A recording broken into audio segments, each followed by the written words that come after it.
All right, folks, peace and welcome to the culture here on the Black Star Network. I'm your host, Farajii. Thank you so much for tuning in and being a part of the conversation. Folks, we got a lot to talk about. First, let's talk about Senator Mitch McConnell has officially announced that he is stepping down as the Republican leader. We'll talk a little bit about the implications of that. Also, let's talk about what happened in the Michigan primary yesterday as the voices of the uncommitted have been heard loud and clear. We're going to share with you the latest efforts by those Arab Americans who are saying that they're not committing to Joe Biden until the president changes course in Gaza. We'll have that conversation later. Let's talk about Diddy, sexual assault, and a reckoning of a culture. Are we having this type of conversation, the important conversation about misogyny and sexual assault in the hip hop industry and culture? We'll talk to one music insider to get the latest about that. And later on, getting your money right for the season and for life, we're going to be checking in with Mr. Donald Williams, owner of Williams Accounting, to talk about how you can save money this tax season. Stay with us. It's all happening on today's edition of The Culture right here on the Black Star Network. Let's go.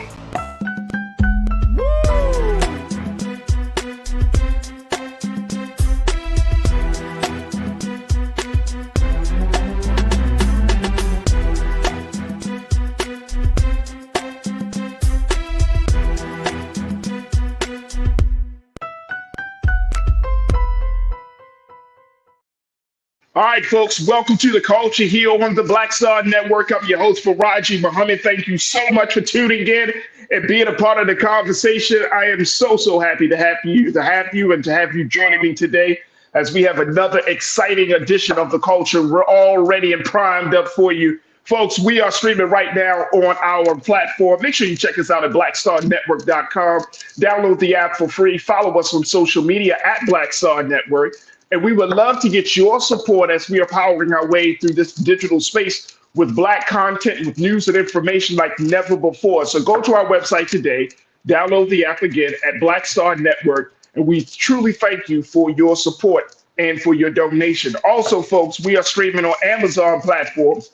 Make sure you check us out on Amazon News or your Fire TV. Make sure you check us out on Amazon Prime Video. That's right. Find us on the Prime Video app under Live TV The News, or find us on Amazon.com under Prime Video Live TV The News. We're also on the Freevee Network. Make sure you find us under On Now or News for Black Star Network, and on Plex TV 24 hours a day, 7 days a week. Search for Black Star Network, or find us on under Live TV The News and Opinion. Now, folks, we're also streaming on Big Brother Roland Martin's social media pages. You can find us on his Facebook page streaming right now. So big shout out to all of the culture crew that's on the Facebook side of things. We're also streaming on Big Brother Roland Martin's YouTube channel. So just check us out there.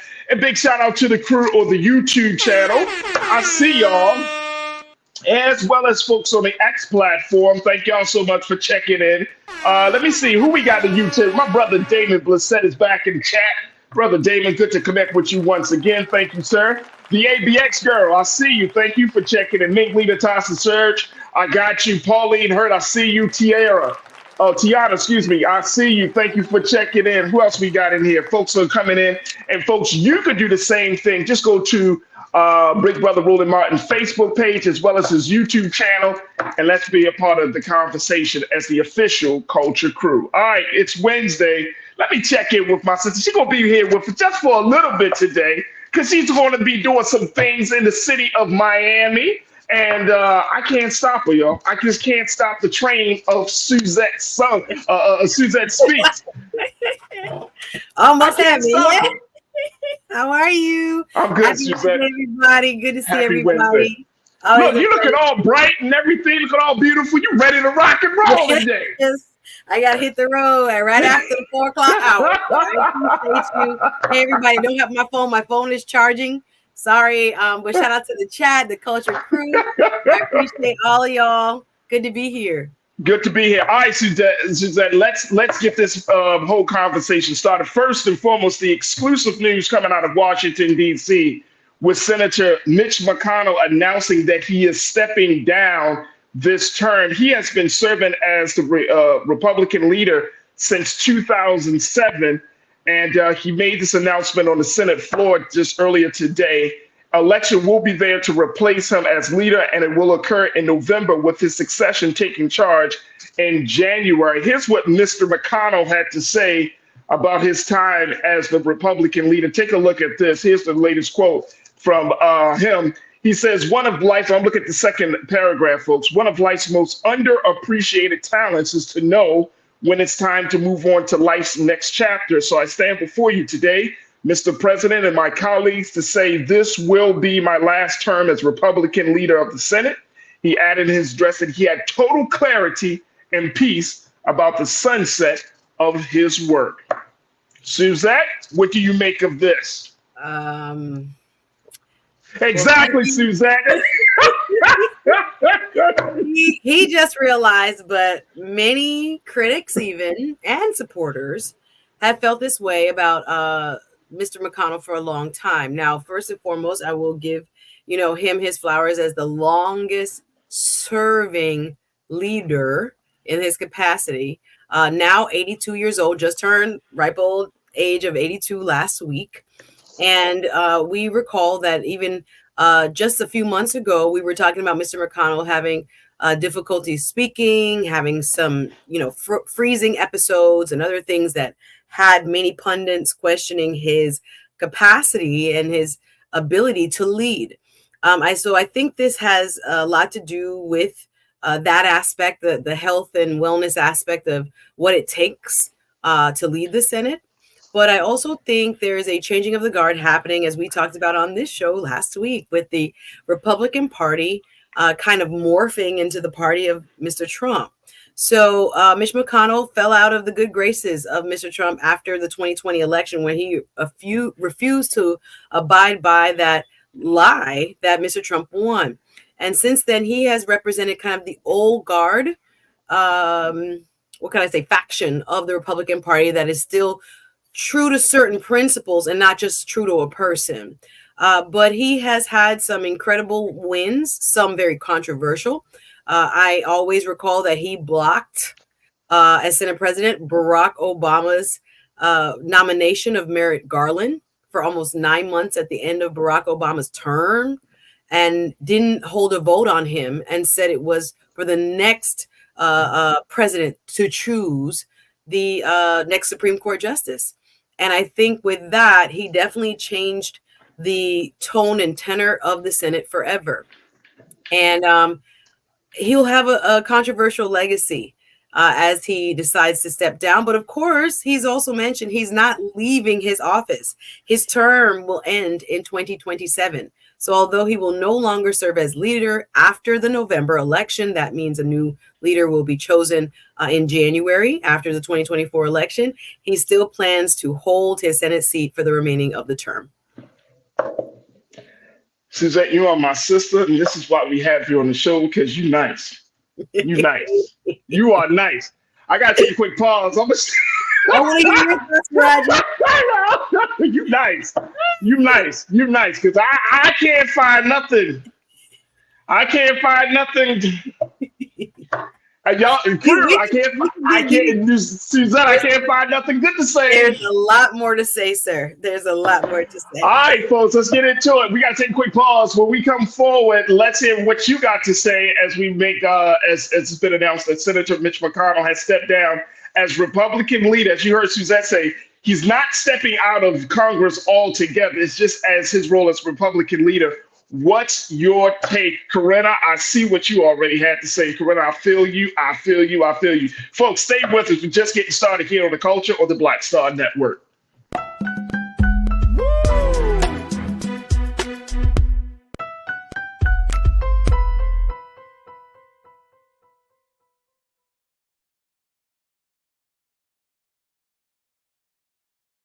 Check this out. Joe Biden and Kamala Harris are investing a record $7 billion into HBCUs. Billions for campus improvements, grants, and debt relief. Billions more for HBCUs. Endless possibilities for us.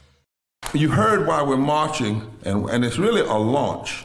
It's not even a march. We're launching. That's right. A 42-week campaign. March the 2nd at 10 o'clock in Raleigh and 33 other state capitals and the District of Columbia. This is This is a historic move to mobilize the most powerful untapped block of voters in this country, poor and low wealth voters, who make up 87 million votes. And it's never been tried before. Never been tried before in history. At the same time, the same message, same focus. And when that power turns loose, they will not be able to figure out the political calculus. I don't know about you, but I'm ready to shake things up. I'm ready to get up out of the valley. I'm ready for God to put his spirit on us. I'm ready to be used to change this nation. And what we're saying is, can't we come together? Can't we come together around an agenda? You ain't got to like everything about Rembaba. You don't have to like everything about Sangria. You don't have to like everything about Long Choir. But can we come together and say, it's time to end poverty as the fourth leading cause of death? It's time to have $15 and a living wage indexed with inflation. So every time inflation goes up, the minimum wage goes up. It's time to have health care for all. It's time to fully fund public education. Can't we come together? It's time to protect women's right to women's health. It's time to have affordable housing for everybody. It's time to stop the proliferation of guns. Ain't no way folk ought to be able to have more guns than they have food, more guns than they have meat on their table. That makes no sense. Isn't it time for division to be ended and love to take over? Can't we organize around that? Look at your neighbor and say, neighbor, I don't need to like everything about you, but can't we organize for power? Can't we stand for justice? Can't we love everybody for just a little while? Can't we come up out of the valley? Can these bones live?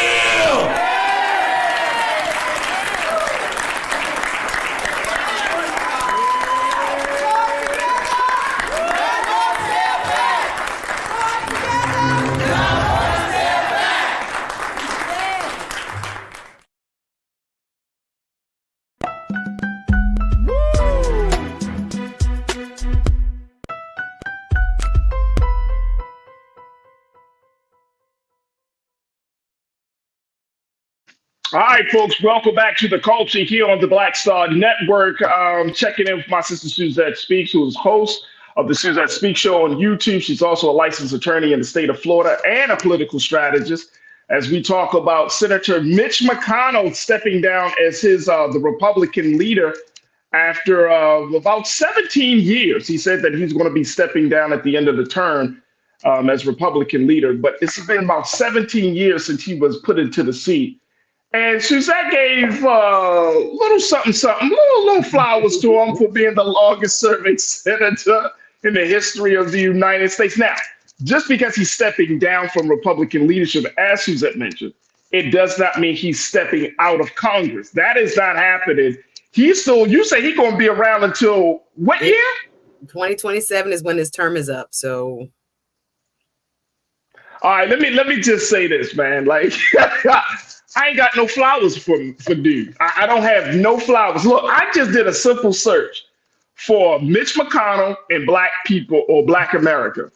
One of the first searches, one of the first things that came up was this AP article. Y'all remember when he said this? When he said back in 2022, he said that he drew a lot of criticism for this, but he was talking about the reason why he blocked the federal election bill. He said, quote, the concern is misplaced because if you look at the statistics, African-American voters are voting in just as high a percentage as Americans. No, sir, no. So now you implying that Black people in America, we ain't a part of this country. We something. Now look, I'm not advocating for us to it from as just as much as Americans. So the inference for people who are watching is that American is equated to what? In the back? Something totally outside of Black folk. Not Black. It's crazy. It's crazy. No, see, and so this goes to show you, and you mentioned this old guard Republican leadership. Y'all remember Strom Thurmond? Y'all remember him? Old guard Republican leadership. And I remember for years with the president and other folks, I'm talking about President Biden and other folks, that they had been trying to work with Strom.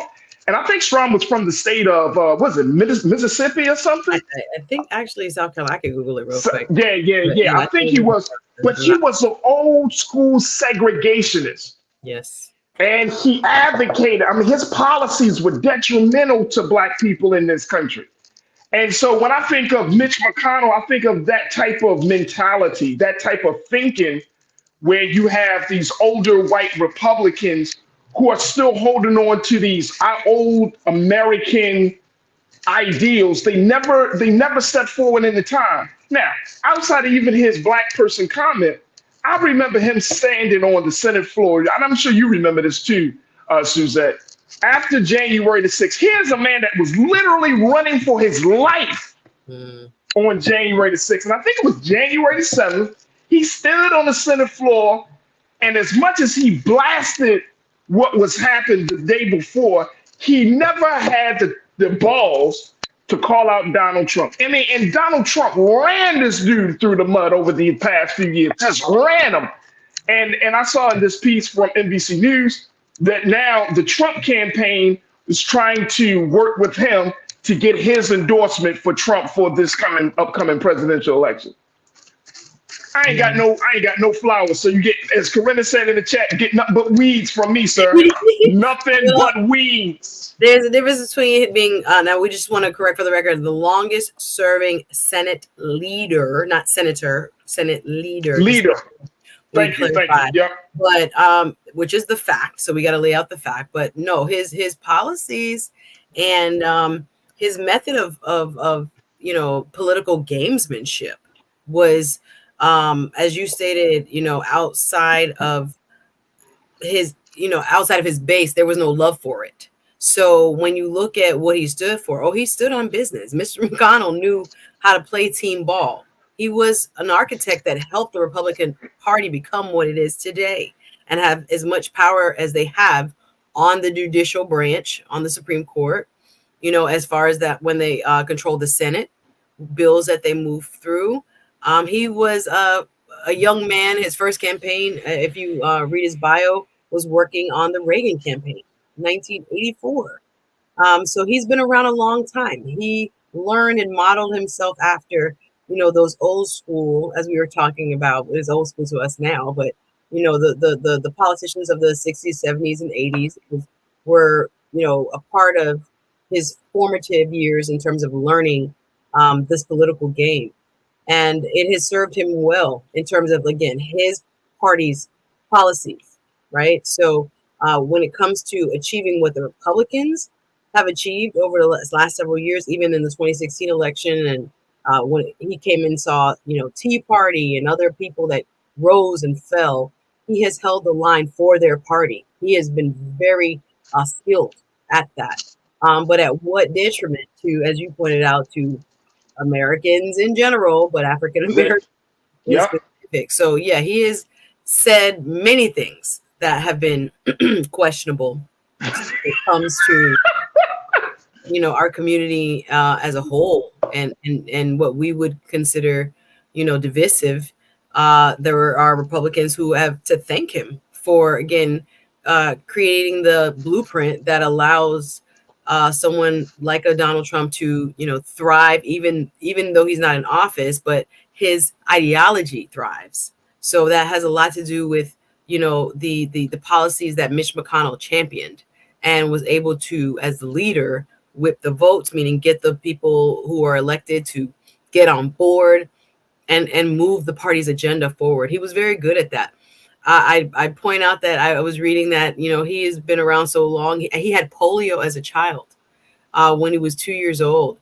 He didn't expect to walk. He has an interesting story.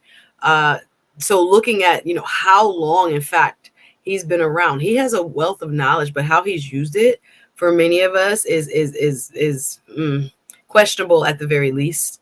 But very questionable. He's here, and I guess, like I said, this to me shows a more changing of the guard when it comes to who's in control of the party. It's definitely not the traditional folks who would be called, I guess, traditional conservatives. It's now the the Donald Trump wing.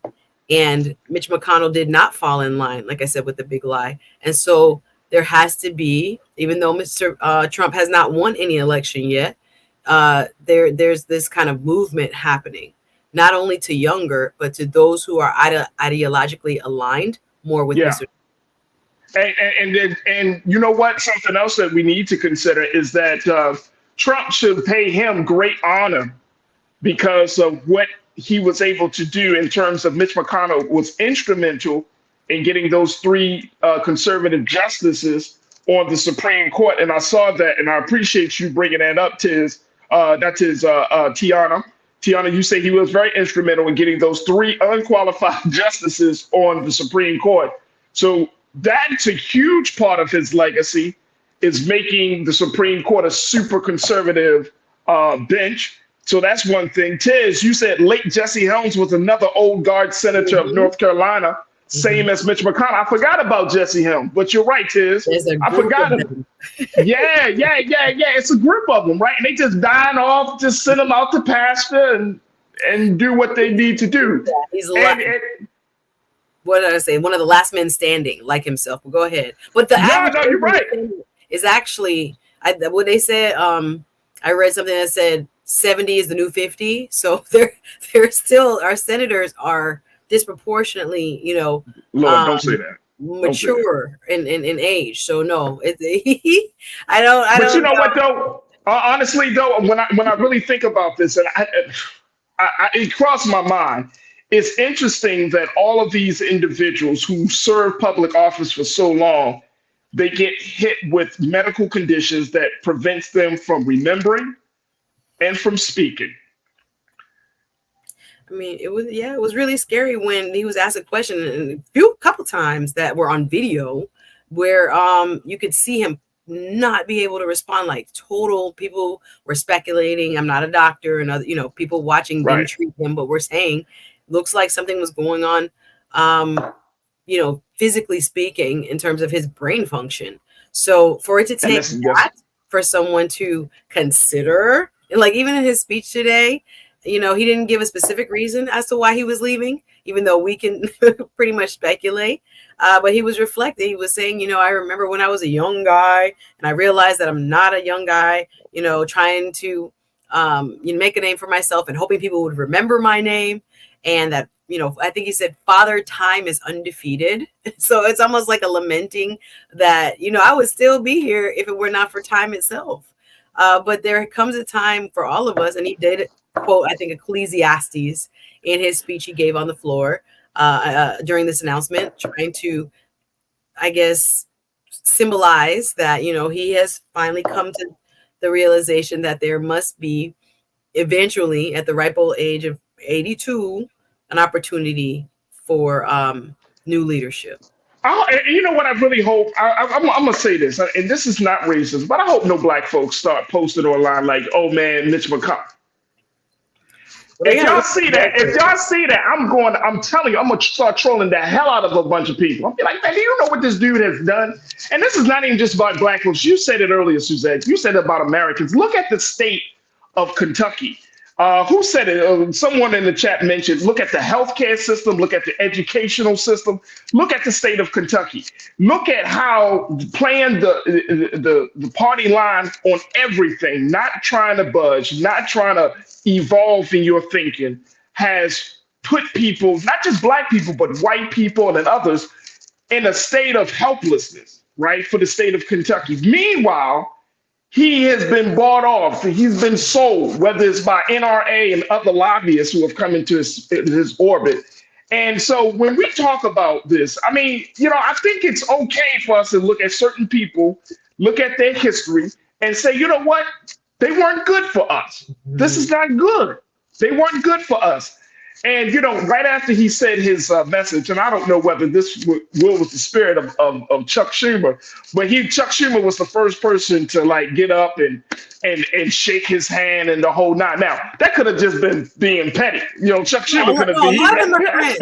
A lot of them are friends. And see, that's what I'm saying. I can't be friends. No. See, that's the problem, Suzette. The problem is, can you really be friends? It's one thing you have some disagreements. We can have ideological disagreements. But I'm talking about the stuff that their personal politics goes against the very essence of the foundation of what I stand on, right? Like, there's no friendship. I can't be friends with racists. Listen, you need votes to pass laws. And in the 50-50 House, the Senate is 50-50. I hear you. You have to work with them. You have to. Like, there has to be. You can put how you feel about his personal, handlings of how he's approached, the agenda that he's been able to push. But for you to pass your agenda, even in a Congress like this that is really divided, you got to work across the aisle. So I believe that they have, what could I call it? Like a professional respect in it, just in terms of, professional, cordial type movements, and it's just the right thing to do. It's like someone who's retiring from your job, and you're like, this person was the worst person ever, but everybody stands up and claps. Like, I know. Like, I mean, I would. I know y'all people. Don't be fake. You got to stand up. You got to clap. I've had to do that in a professional setting where I'm looking at the person like, nah, they know. I'm getting too old for that shit, man. You're out. But you can't do. I had to sit there with the award and okay, we're appreciative of your service, and you got to do what you got to do. So I think those are the things that have to play into it. But that doesn't mean he agrees with what he's done, or no, I'm not saying that. I don't think he does. I don't think he does. Let me be very clear as I'm outlining his past. But no, I'm not. Gotta do. No, look. I'm like Angela Bassett when she didn't win that Oscar. That's all I mean. I'm not clapping. I'm not saying nothing. I'm having it all on my face. I'm Angela Bassett. Like, if you're gonna, I'm not clapping for you. I'm getting too old for that shit.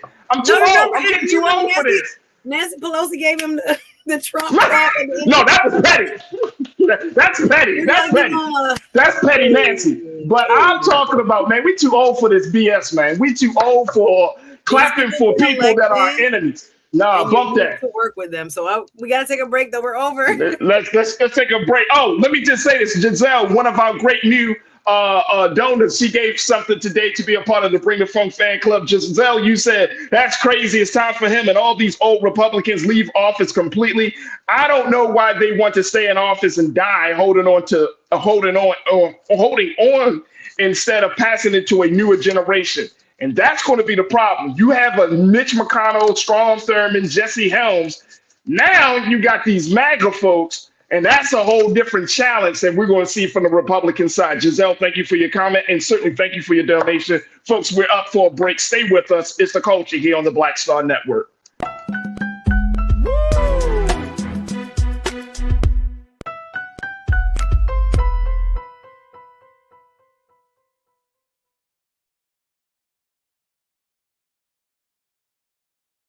Black Star Network is here. Oh, no punch! I'm real revolutionary right now. Thank you for being the voice of Black America. All momentum we have now, we have to keep this going. The video looks phenomenal. See, there's a difference between Black Star Network and black-owned media and something like CNN. You can't be black-owned media and be scared. It's time to be smart. Bring your eyeballs home. You dig? Check this out. Joe Biden and Kamala Harris are investing a record $7 billion into HBCUs. Billions for campus improvements, grants, and debt relief. Billions more for HBCUs. Endless possibilities for us. When you talk about blackness and what happens in black culture, you're about covering these things that matter to us, speaking to our issues and concerns. This is a genuine people-powered movement. There's a lot of stuff that we're not getting. You get it, and you spread the word. We wish to plead our own cause. Too long have others spoken for us. We cannot tell our own story if we can't pay for it. This is about covering us. Invest in black-owned media. Your dollars matter. We don't have to keep asking them to cover our stuff. So please support us in what we do, folks. We want to hit 2,000 people, $50 this month, raise $100,000. We're behind 100,000, so we want to hit that. Y'all money make this possible. Checks and money orders go to P.O. Box 57196, Washington, D.C. 20037-0196. The Cash App is $RM Unfiltered. PayPal is R Martin Unfiltered. Venmo is RM Unfiltered. Zelle is Roland at RolandSMartin.com.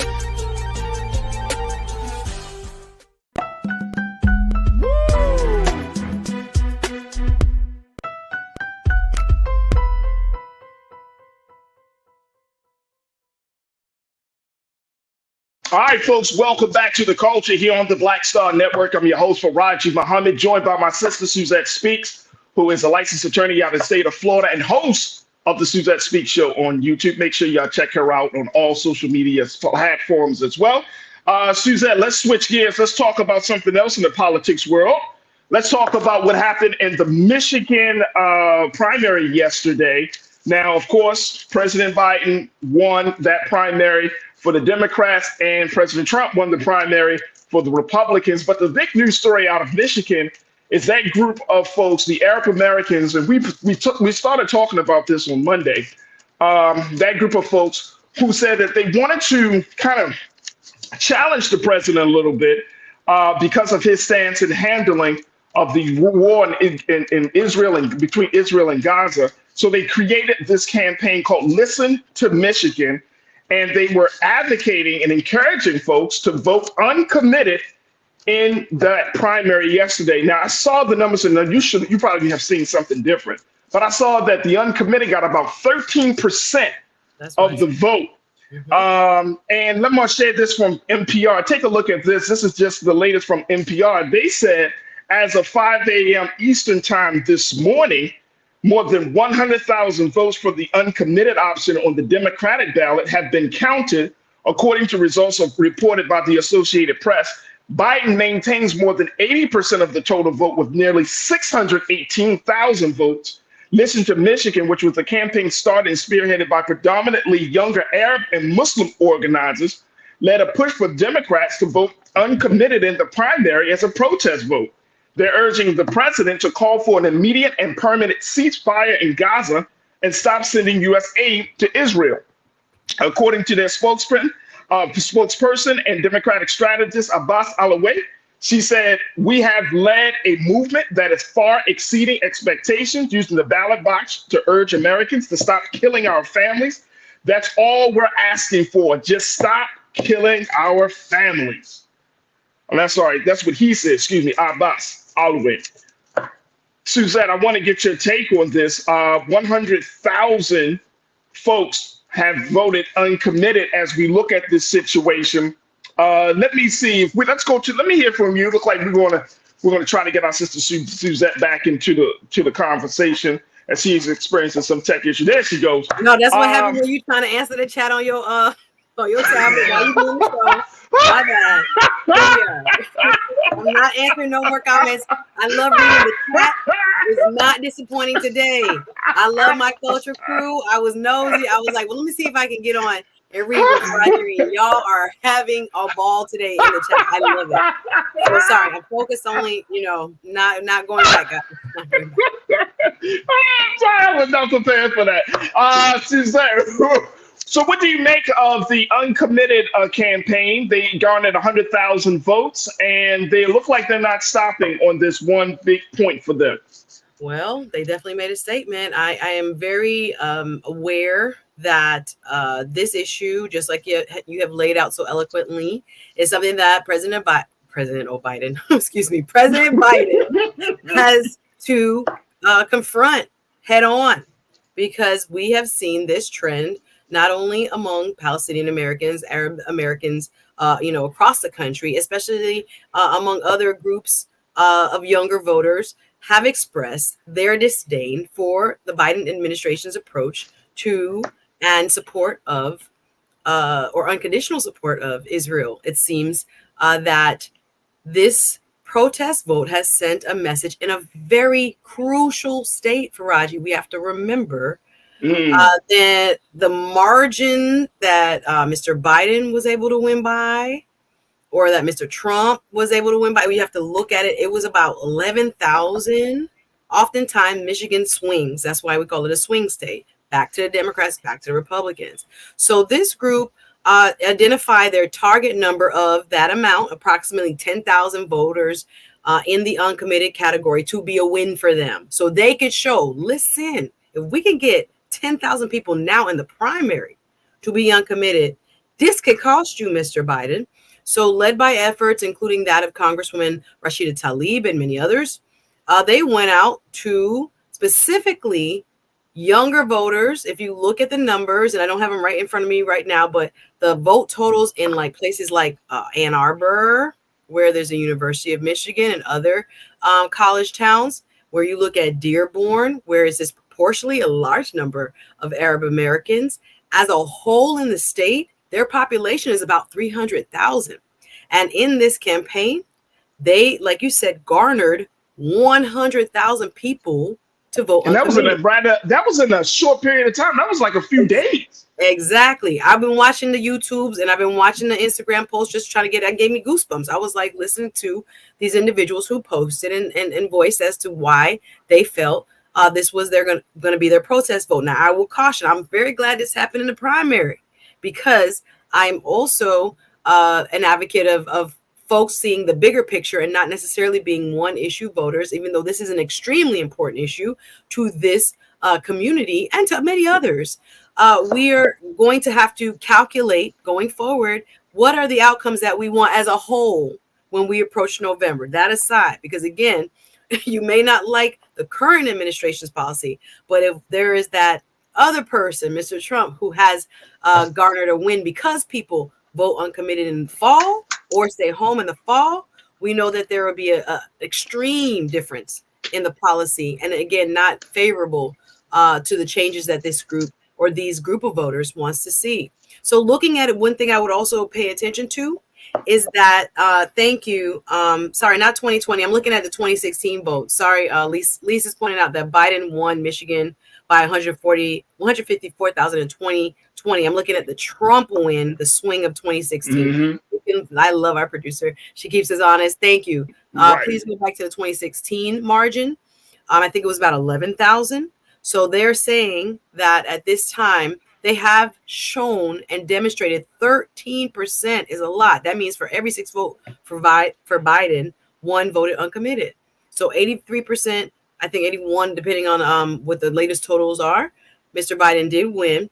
But they are trying to move this movement to other primary states, particularly coming up, Minnesota, and others, and even to Super Tuesday, which is coming up on March 5th. Super Tuesday is just when a bunch of different states have their primary election all at once. So it is not a good sign, so to speak, when it comes to this particular community, because they do, thank you, Lee. So Trump won in 2016 by 10,704 votes. Yeah. So Michigan can go either way is what it's basically saying. And this community understands its power. They wanted to show we're not just staying home. We're going to show through a protest, what exactly we can do. So pay attention to us. And I think that message was sent loud and clear. I think it's a great message to send. I think it's a great message. These are Democrats. These are folks who have been long-term Democrats. These are Arab Americans. They were born in America, whose parents may be, who may have immigrated to this part of the world, right? They might be first or second generation Americans. But this is something to look at, right? And I'm with Tiz on this. Tiz says these groups are committed to their community, something we can learn here. I mean, look, they're, like you said, they're doing this in the primary. So this is like for lack of a better word, a warning shot. Like, look, hey, we want you to understand that we got some power in here. We got some juice. We got some juice, right? And so I think for Black folks in this country, we can look at this and say, man, what is something that we can learn from a protest vote, right? Like, and I get it. I get everybody. We talked about the Trump presidency, what it could potentially look like, and the whole 9. But I'm talking about this is active citizenry. And I don't want people to get it twisted as if this is something wrong. This is not wrong. You're talking about a group of people who we have always encouraged to be active in their country. This is their home, right? Just as much as we say America is our home. And this is active citizenry. We got to take a quick pause. When we come back, let's have more conversation about the uncommitted voices being heard loud and clear. Crew, what's your take on this? Post your comments in the chat as we're streaming on Big Brother Roland Martin's YouTube channel and Facebook page. And stay with us. It's The Culture here on the Black Star Network.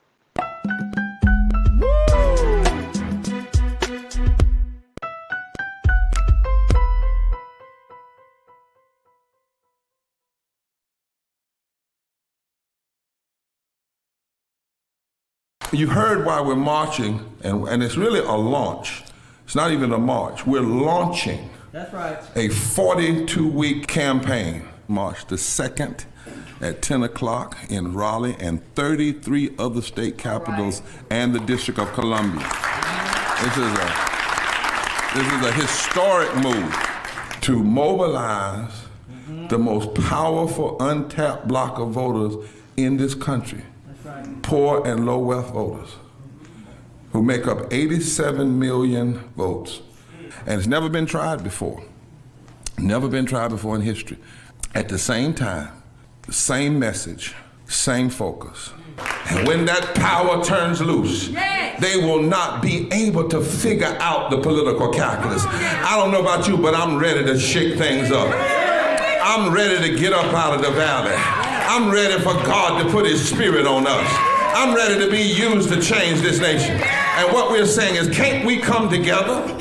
Can't we come together around an agenda? You ain't got to like everything about Rembaba. You don't have to like everything about Sangria. You don't have to like everything about Long Choir. But can we come together and say, it's time to end poverty as the fourth leading cause of death? It's time to have $15 and a living wage indexed with inflation. So every time inflation goes up, the minimum wage goes up. It's time to have health care for all. It's time to fully fund public education. Can't we come together? It's time to protect women's right to women's health. It's time to have affordable housing for everybody. It's time to stop the proliferation of guns. Ain't no way folk ought to be able to have more guns than they have food, more guns than they have meat on their table. That makes no sense. Isn't it time for division to be ended and love to take over? Can't we organize around that? Look at your neighbor and say, neighbor, I don't need to like everything about you, but can't we organize for power? Can't we stand for justice? Can't we love everybody for just a little while? Can't we come up out of the valley? Can these bones live?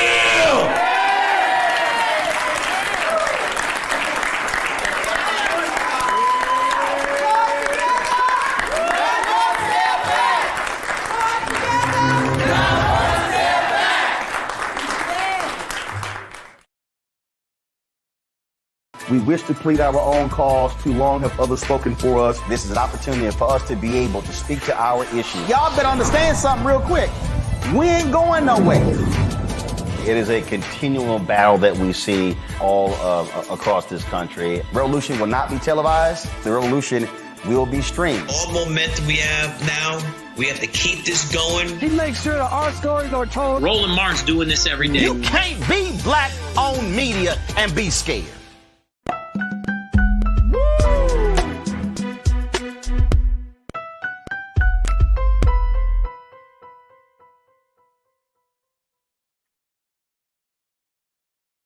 All right, folks, welcome back to The Culture here on the Black Star Network. I'm your host, Farajii Muhammad, joined by my sister Suzette Speaks, as we're talking about the voices of the uncommitted being heard loud and clear in the state of Michigan yesterday as part of the Michigan primary. This is the group of Arab Americans, longtime Democratic voters, who are deciding to stage a protest vote against the president for his handling of the affairs in Gaza.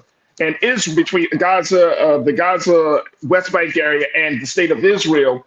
And this is a sticky point for this administration at this time.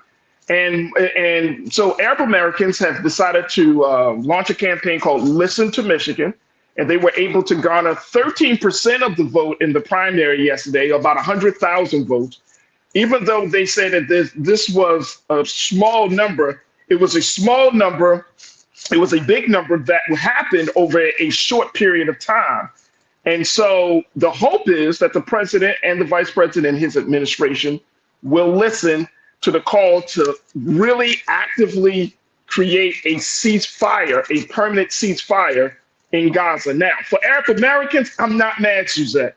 I'm not mad because this is their families. You talked about Congresswoman Rashida Tlaib. She is the first Palestinian woman in U.S. Congress. That's her people. That's her family. And so we can't, I feel like we're going to be putting ourselves in a very, very, and I'm saying black folks in particular, we're going to be putting ourselves in a trick bag if we say, oh, well, that doesn't bother me. That doesn't concern me. When in fact, the money that you pay for your taxes, and this is tax season, part of that money is going to the state of Israel to fund the attacks that they are waging against the people of Gaza and the West Bank. Now, the initial attack of Hamas will happen on October the 7th of last year, which caused 1,400 lives to be lost in that initial attack. As of today, Israel has killed over 29,000, nearly 30,000 Palestinians in the Gaza and West Bank, and they don't look like they are trying to stop. Even after a lawsuit or a case was brought against the state of Israel by South Africa in the International Court of Justice, even though there have been numerous calls from not just from the United Nations, but from countries and from the American citizens for the president to not get further involved, to not continue to aid Israel, to not provide any type of military equipment. What are you expecting folks to do? Isn't this this is what democracy is all about, right? Active citizenry. You can't wage a war or finance a war or finance any type of genocidal efforts and then to expect people to be okay about it. Especially when you have a country that has a large number of folks who are being killed across the water. It just doesn't make sense to me. What am I missing on this, Suzette? Well, you're pointing out a lot of key facts. When we see why the uncommitted voters, came out so strongly, it's because, just like you explained, their actual families are being killed. Actual families. 30, 20, whatever amount of relatives who have lost their lives now in the Israeli-Gazan conflict. And again, Mr. Biden does have a problem here. President Biden's administration has come out and said that they don't like basic words, that what Israel's doing, and he's admonished them and he's trying to tell them, back off, stop, let's work something out, two-state solution, something, but at least a ceasefire at the very least, and you should be protecting civilians. He's come out and said that. Of course, he's the president of the United States, not necessarily the president of Israel, but of course, fund this ally. And that is where the rub lies. That is where the protest vote has been the strongest in terms of why they can't, or as I watch, and I encourage people, just go watch some of the posts and on YouTube and on Instagram from these individuals. Again, these are just, 1 and 2, 5 folks I checked out that feel very strongly because it is very personal to them. What I would like to point out, Farajii, just as a frame of reference, how important this issue is. When we look at turnout, usually in in presidential primaries, the turnout is not ever as strong as it is in the general election, right? The primaries choose between the party, everybody's running on the Republican side, got to go against each other, and one is chosen in the primary. And then in the general, you go against the other party's nominee. But South Carolina, for example, the turnout among its voter base was about 4%. On the Democratic side, 4% of Democrats in South Carolina came out and voted. In Michigan, what just happened, 50% of registered Democrats, people with the capability to vote, came out. That is a record. Huge. Right? And so, like I said, in different pockets, cities like Dearborn, it was even higher. So wait a minute, hold on. And I know we got to take another quick break, but I want to, and I know you got to go. So we're going to have to continue this. But what I'm hearing from you based on those numbers is that in a state where the president was expected to get this or not even the president, but where the turnout was expected to be like really overwhelming, it wasn't. Versus in the state of Michigan, where people are so engaged that they do turn out, right, in a bigger and much larger number. And so if that's the case, right, I'm wondering, and I know you can't answer this because you're not in the White House, maybe not yet, but you can. Is that going to be the tipping point for this administration to say we need to put our foot on the gas on this ceasefire discussion? This definitely has gotten their attention. It did what it was supposed to do, right? To look at those numbers. Like I said, Biden, the 2020 election, he won by 100,000 plus. But before that, Trump won by 10,000 and change, about 11,000 votes. So they proved by just setting the base goal at 10,000 and having gotten 100,000 people not to sit at home, to get up and go to a poll, to press uncommitted. That's they're trying to say loud and clear. And I think, again, if this is a trend, now I'm hearing that in other states, as again the primary season keeps its momentum up, they're looking to bring this campaign in other places like Minnesota, where you also come on, you hearing that? You hearing that? No, I'm just saying I didn't know that. So I'm hey, you put me on to something. They're looking at it as like, okay, pay attention or else. Now, again, the consequences of being a single issue voter in November are even greater than now. So as you say, the shot across the bow, I'm for it. This is the primaries. But I was even reading that several Arab American leaders there in Michigan refused to take a meeting with the, I think is Julia Chavez. I actually had a meeting with her, not me personally, but among Black leaders here in Miami a couple months back. But she tried to sit down with a group of Arab American leaders, and they were like, no, we'll see at the polls. So the Biden administration has reached out, but I don't think it's going to change unless we see a substantive policy change, which is, again, putting Mr. Biden in a very tough decision. Like I said, I don't think he agrees with what is happening. He has said as much. But what do you do when, I don't know. I know what you do, but here's the thing, though. He has a very, interesting choice here to make. He got a very interesting choice very quickly. Janelle, you said too many people are looking for excuses not to participate in the upcoming election. Folks, this is not an excuse. I don't see that, Janelle. I have to disagree with you. I don't think this is an excuse. This is active citizenry. This is what we're supposed to do. Yeah, I understand. It's not a stay-at-home vote. This is not a stay-at-home vote. And I'm showing you what I'm capable of. Try me. That's what this is. But check this out. Isn't that what we encourage? People say, well, people say, well, see, here's the thing. I know what people gonna say, but we want a protest vote. But when Donald Trump and Baba are all on the horizon, we can keep all the protests down. They should do it now in the primary. Do it now. Look, I don't know about that. But you take us down the mountain with you when you decide a protest vote in November, because there are a bunch of other issues, as we see. I got you. That have an impact on women, on Black folk, on a lot of the communities. Yes, we stand in solidarity, many of us on this same issue. Some, have a difference of opinions. I guess, I see it. Nobody thinks that innocent civilians should be the one to pay for what Hamas did. But this right here is a loud statement.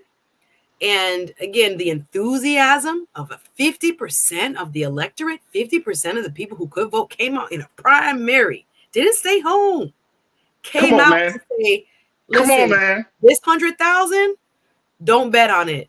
I need you to adjust this policy. Go ahead. Hey, Suzanne, I know we got to go. I got to let you go. Michigan, Super Tuesday is March 5th, which is next week.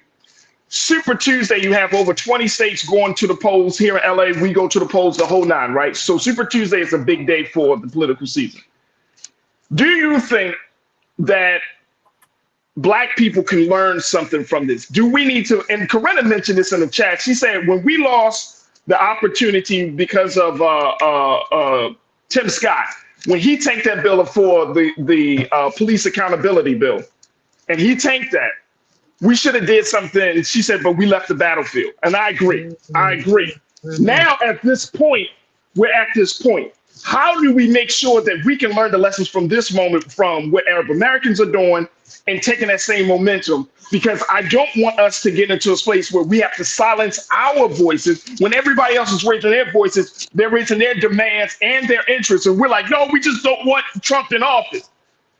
No, we can learn a lot from this, Farajii. I will say Washington State and Minnesota are coming up, and they also have significant Arab American populations.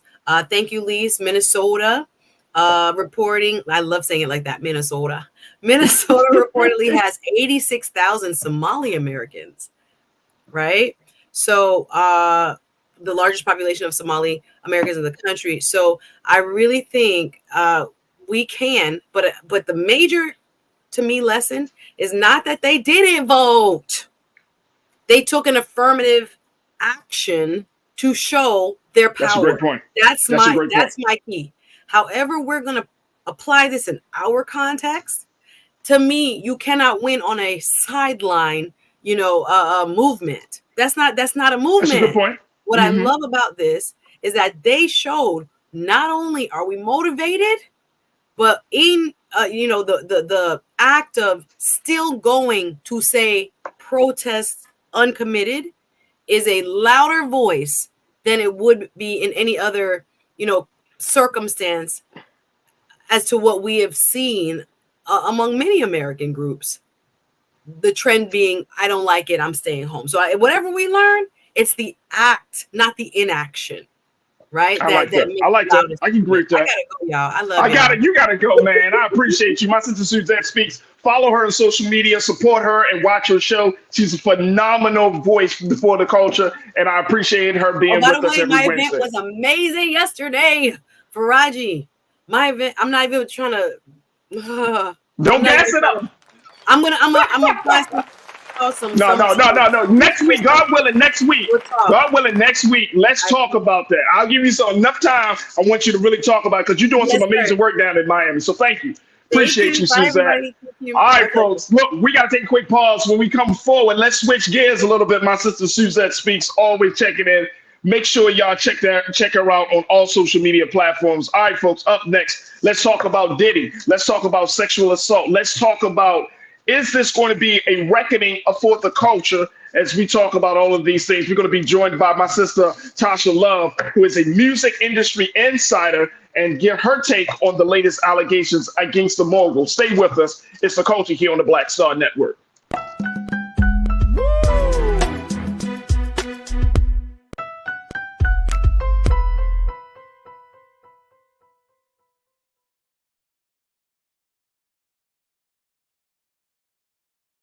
Check this out. Joe Biden and Kamala Harris are investing a record $7 billion into HBCUs. Billions for campus improvements, grants, and debt relief. Billions more for HBCUs.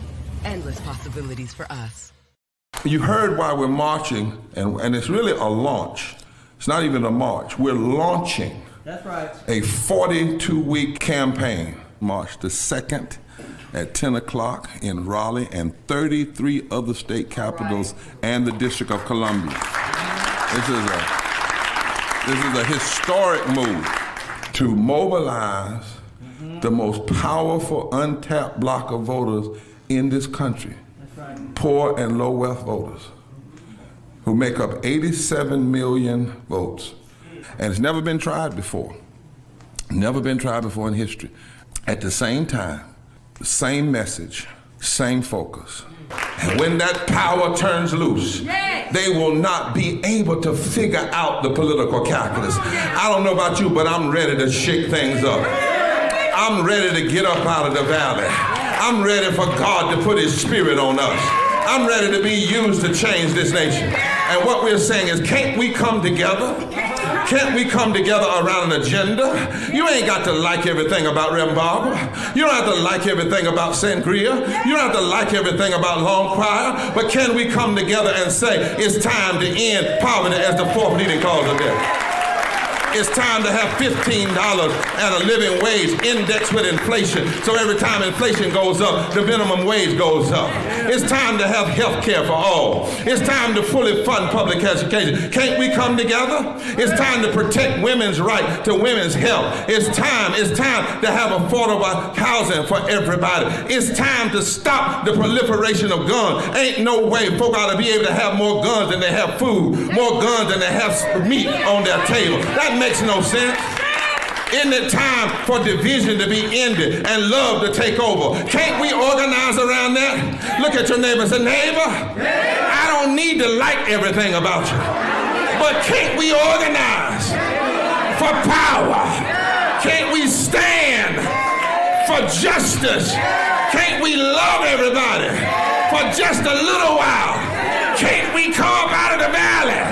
Can these bones live?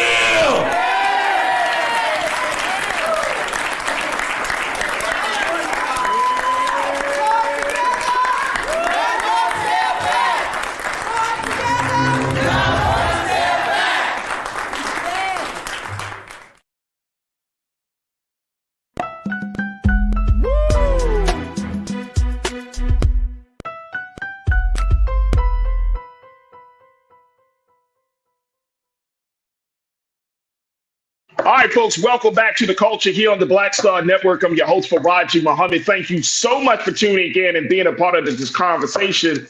Oh, my gosh. If you missed the first half of the show, definitely be a part of Team Replay. Check us out at me and Suzette. We're just talking about the issues from everything from the latest coming from Senator Mitch McConnell stepping down to what we saw in the Michigan primary that still got a lot of folks talking in the chat, and rightfully so. I understand. And we need to have more conversations about the group of the Uncommitted, as their voices were heard loud and clear yesterday in Michigan, and that may spill over into Super Tuesday come March 5th. So definitely check out the conversations there. Now, let's switch gears. But before we do, we got to let you know that we are streaming live on blackstarnetwork.com. Make sure you do your due diligence. Make sure you follow us on social media, and we ask for your donations and your support because it means the world to us to get something from the people that are watching this show, especially those who watch this show each and every day to get your latest news and information. Yes, we love putting out this content, but you know what? We love to get being supported by those who watch us. So your support means a world of difference. Go to our website today at blackstarnetwork.com. And please, we ask that you support us today, and we thank you for your support. And also, while you're online, make sure you check me out. You can find me at The Real Farajii on Instagram, at Farajii on the X platform, and on Facebook, you can find me at Farajii Muhammad as well. All right, folks, let's switch gears from politics to talking about what's going on in the culture. I'm joined by my sister, Tasha Love, who is a music industry insider, as we talk about the latest allegations against Diddy. Oh my gosh, Diddy, sexual assault, and is this going to be the reckoning for the culture? Let's talk a little bit about this. Tasha, welcome to the culture here on the Black Star Network. I truly appreciate you. How you feeling this afternoon, sis? I feel wonderful, Farajii. Thank you for having me. I'm a huge fan. Oh, thank you so much. I appreciate that. Thank you for being with us. Let me just share with the latest from ABC News. They put this out on Monday. Take a look at this. Where Sean Diddy Combs was sued Monday in federal court by a producer on his most recent album who accuses the music mogul of sexually harassing, drugging, and threatening him over more than a year. Now, the producer, Rodney Lil Rod Jones, says in the lawsuit that he lived and traveled with Combs from September 2022 to November 2023, during which time he recorded hours of video and audio of Combs, his staff, and others engaging in serious illegal activity. Among the allegations that Combs forced Jones to procure sex workers and pressured him to engage in unwelcome sex acts with them and others, and that Combs gave laced alcoholic beverages to people who attended parties at his homes. Damn. Well, he's doing a lot. I ain't talking about Lil Rod. I'm talking about Diddy. He is doing a lot. If these allegations are true, this is an allegation. However, Diddy has retained the lawyer. I was reading about this, Tasha. Diddy retained the same lawyer of Ghislaine Maxwell. This is the lawyer that defended the woman who was a confidant and a partner to Jeffrey Epstein. Right. Well, Yeah. so I think what we have to do here is we have to take all the information that we have, and then we have to really go through. We have to decipher through what we see, what we know, and what we hear, and then from there we have to really try to come up with what we know to be true. Now, here's the thing with that. Since Cassie, there have been a ton of lawsuits. Nobody came before Cassie, but there's a lot of people coming after Cassie. Right. That's a great point. Right. So what we have to do really is we have to decipher through all the information, and we have to remember that right now we are in the public court of opinion. We are not in the courtroom. The trial hasn't started. Charges haven't been filed. We have to really wait. So I think that what we're getting is really it's hearsay, right? Now, if I heard the recordings myself, I could come on and say, well, I could call you on the back line and be like, Farajii, here's what I know, here's what I heard. However, I don't have that information. I can only go based upon what we currently see in the media. And so with that said, based upon Little Rod's, what he's already put out there, we know that some things are coming back that is not actually accurate, right? We know that the salacious video, photo, porn moment that he sent with a person that looked like Stevie J, according to the porn star, that is actually the person that's in the photo / video, it's not Stevie J. So if you pull that outside of it, do we still really believe what happened to Little Rod? Now, with that said, I'm not saying I don't believe Little Rod, because there's so many accusations that are coming out that fall in line what we have seen in Cassie's docket, right? So we keep saying these repetitive details, but I'm wondering if we never had access to that docket, would it still match up? Now, I have my own questions for Little Rod, specifically the point of access. How was he able to even touch that area? Like, I have my own questions. But I will say that we still have to wait because he is innocent until proven guilty, right? So, in the court of opinion, public court of opinion, he's already lost. He's already guilty. We may never get another Diddy album. We may never get another Bad Boy record ever again. Never. But we still have to get all the facts. Let me ask you, speaking of facts, we got to take a quick pause. I'm going to give you 30 seconds. But because the Cassie lawsuit was settled, and who said this? You don't like my music? You said Diddy settled within hours last time. He just settled that lawsuit within hours. Now, that does not mean that he's guilty, but in the court of public opinion, if you were trying to, clear your name, you would be like, man, I don't care how many times you say something. I ain't do it. Listen, my son was that the wrong move? Well, you know what? It depends. It really depends upon how many brand deals he had on the table. But in the words of my son, it sounds a little sus, right? Right. So we really do have to take into consideration everything that he has to lose. We don't know what deals he had on the back end. We don't know what's coming down the pipeline. But I would say that it is cause for concern to see a settlement so soon. I have never seen a settlement happen that fast. Me neither. I'm being honest with you. I ain't seen it either. I don't think America has. We have never seen it. And we gotta take a quick pause, Tasha. But here's my question. I want you to think about this. Are we having this conversation about Diddy? Is it the same urgency and fervor that we had about R. Kelly? Because I feel like there's something is kind of off. Yeah. You know what I'm saying? Like even though R. Kelly, when it started to go open and we started to really see it, and one of my team members, she said, well, Diddy hasn't been arrested yet. That's when that conversation elevated in the R. Kelly situation. Yeah. And so I'm wondering, is that what it's going to need to take for us to have a different conversation about misogyny, sexual assault in the industry, in the culture, how there is this rapey culture that is prevalent in hip hop music and in some cases, and just in the overall culture. So Are we having the right conversations? I want to get your take on that. Okay. Folks, stay with us. Join us in the discussion. Share your comments in the chat as we're streaming on Brother Roland's YouTube channel and his Facebook page. And stay with us. It's the culture here on the Black Star Network.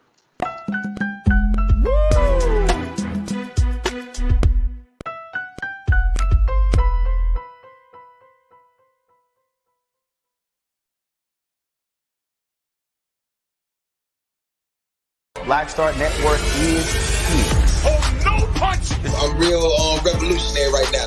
Thank you for being the voice of Black America. All momentum we have now, we have to keep this going. The video looks phenomenal. See, there's a difference between Black Star Network and black-owned media and something like CNN. You can't be Black-owned media and be scared. It's time to be smart. Bring your eyeballs home. You dig? Check this out. Joe Biden and Kamala Harris are investing a record $7 billion into HBCUs. Billions for campus improvements, grants, and debt relief.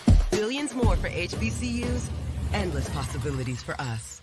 When you talk about blackness and what happens in black culture, we're about covering these things that matter to us, speaking to our issues and concerns. This is a genuine people-powered movement. There's a lot of stuff that we're not getting. You get it, and you spread the word. We wish to plead our own cause. Too long have others spoken for us. We cannot tell our own story if we can't pay for it. This is about covering us. Invest in black-owned media. Your dollars matter. We don't have to keep asking them to cover our stuff. So please support us in what we do, folks. We want to hit 2,000 people, $50 this month, raise $100,000. We're behind 100,000, so we want to hit that. Y'all money makes this possible. Check some money orders. Go to P.O. Box 57196, Washington, D.C. 20037-0196. The Cash App is $RM Unfiltered. PayPal is R Martin Unfiltered. Venmo is RM Unfiltered. Zelle is Roland at RolandSMartin.com.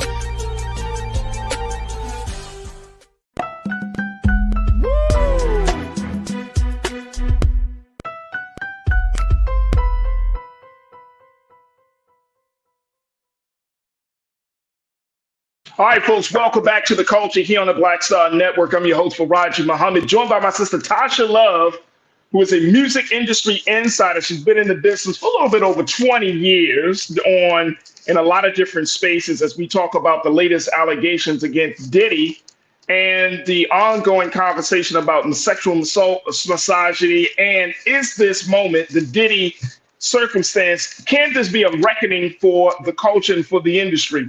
So my question, and going back to it, Tasha, is I remember when the whole R. Kelly thing, it was a trickle. Then it started the flow started to get heavy. The next thing you know, when Surviving R. Kelly dropped, it was just like a damn Niagara Falls. It just boom. It was everywhere. We were like, oh, yep, that Negro, he did it. We went 50 Cent on him, like, oh, he did that. You know what I mean? Like, we went all the way in. But that took years. Yeah. I mean, I remember about that infamous sex tape that he had with the 14-year-old girl. Yeah. In the early 2000s. It was years of that. And I'm wondering, is that going to be the case here for R. Kelly? Like one thing, I mean, for Diddy, like one thing is we don't have any tapes, even though Lil Rod said he got videos and tapes and audio. Cassie, she said it in her lawsuit. She got receipts and she pointed out a lot of stuff in her lawsuit, right? A lot of dates and names and all types of stuff. And so what do you think is going to happen from this? Like, do you think that it's going to take years again, or are we going to have this conversation much sooner? Because it feels different for me, of how we treated the R. Kelly situation to how we're treating P. Diddy now. Well, there's a lot of factors that play into that, right? I'll speak from my perspective. I have been a assistant program director, music director for the #1 station here in Atlanta for over 15 years. So I think I can remember the R. Kelly concert. I can remember walking backstage, talking to R. Kelly, and I can remember bringing a friend with me. There was no sexual feeling about it. You know how you well, I imagine that some people might go backstage when you come to concerts and things like that. I didn't feel that, right? So when all this started happening, I was wondering, like, well, was I too old? Like, you probably were. You're probably right. So no, I'm being dead ass serious. You probably were. Me too. So I started to think about where I was in that moment of time when history was happening. And I have to tell you that there's a different feel when it comes to R. Kelly. And I'm just going to put Diddy aside for a second, and I'll tell you why. Because with R. Kelly, when you listen, I have a box. When I say a box, I have his entire collection on CD, the entire collection, his entire catalog, all wrapped unopened. And I have no desire to open or listen to another R. Kelly song again, because would you throw it out? I feel as though he was walking us through all of the acts that he was doing. Age ain't nothing but a number, et cetera, et cetera, et cetera. Come on. So to me, when I hear it as a woman, as a program director, as a music director who is responsible for putting music on the radio, I feel disgusted. And I have to tell you, it's almost like a peep into a room that we weren't supposed to see. And then everything it's almost like the veil fell, right? All of a sudden we was like, yeah, Aaliyah was like 13, 14, right? So then we start peeling back the layers and saying, why is this 15-year-old girl singing about age ain't nothing but a number and 4-page letter and all these other hits that she had? And then it just puts everything into a different view. Now, the thing about Little Rod is that I want to make sure that I mention, we need to come with the same energy for Little Rod that we had with Cassie. You know, I don't want to take anything away from his story. If he says that he was violated, then we need to give it as much attention as we would give it because Cassie said it and because she's female. You know, men are accosted all the time. And with that said, you know, I'm going to tell you, I've seen some things in the industry, never on this particular level. I have been in spaces with Diddy. Diddy's been in my office. We talked one-on-one. I've gone to Bad Boy in New York. I've sat in his office. But at the end of the day, I just might not be their type. Just real talk. So, you know. And that's a blessing, Tasha.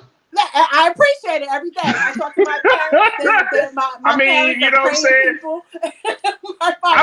And look, that's a blessing, man. Sometimes you might be standing next. You ever go someplace and you don't know who you standing next to. Then you turn on the news. You're like, oh snap, that was a murderer. Yeah, and he just is nice.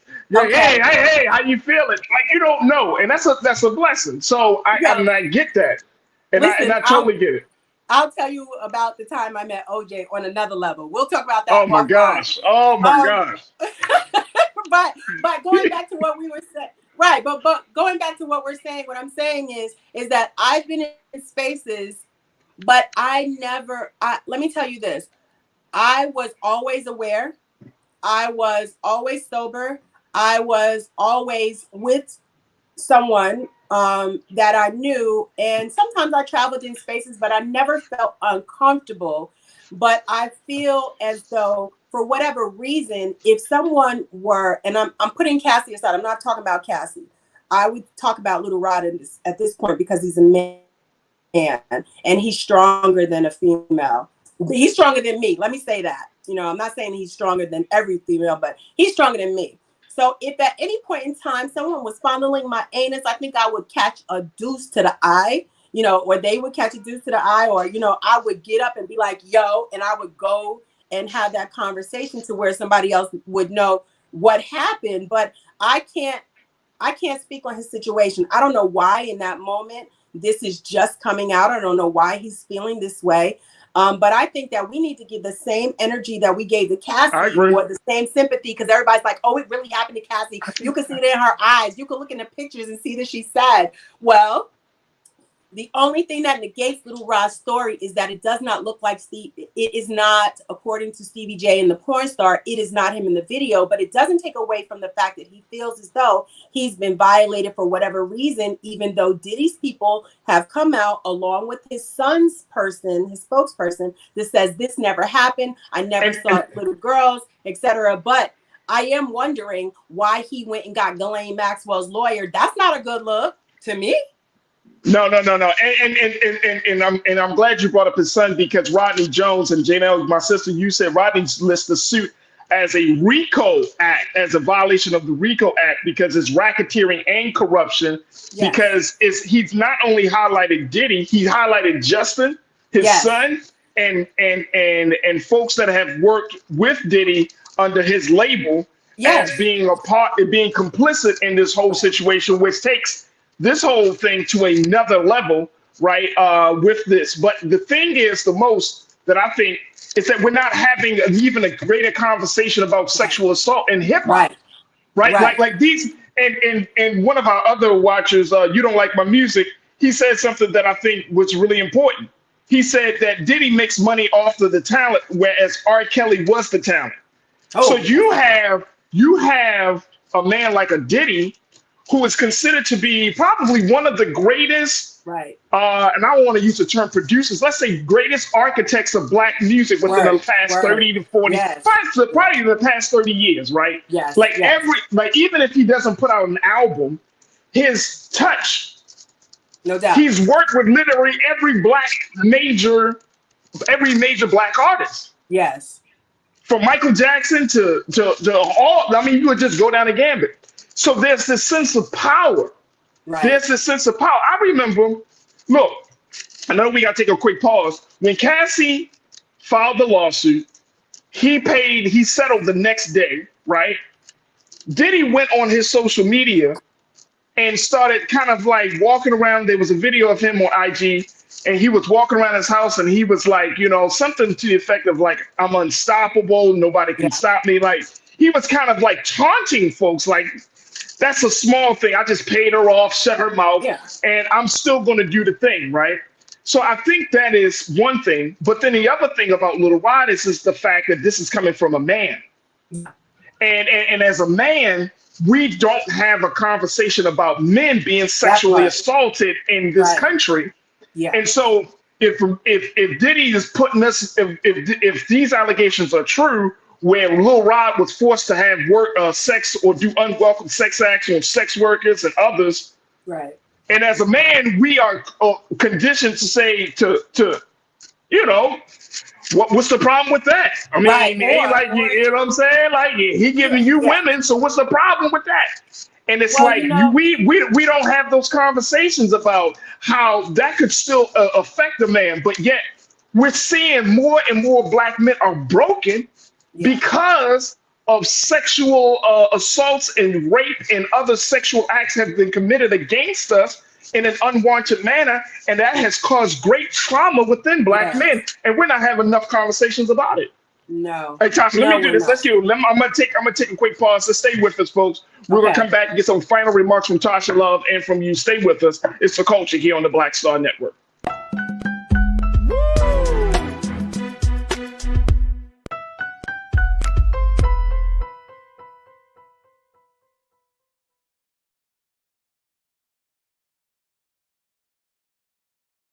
You heard why we're marching, and it's really a launch. It's not even a march. We're launching a 42-week campaign. March the 2nd at 10 o'clock in Raleigh and 33 other state capitals and the District of Columbia.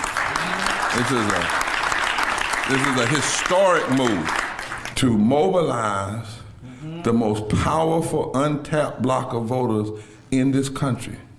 Poor and low wealth voters who make up 87 million votes. And it's never been tried before. Never been tried before in history.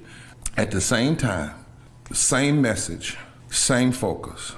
And when that power turns loose, they will not be able to figure out the political calculus. I don't know about you, but I'm ready to shake things up.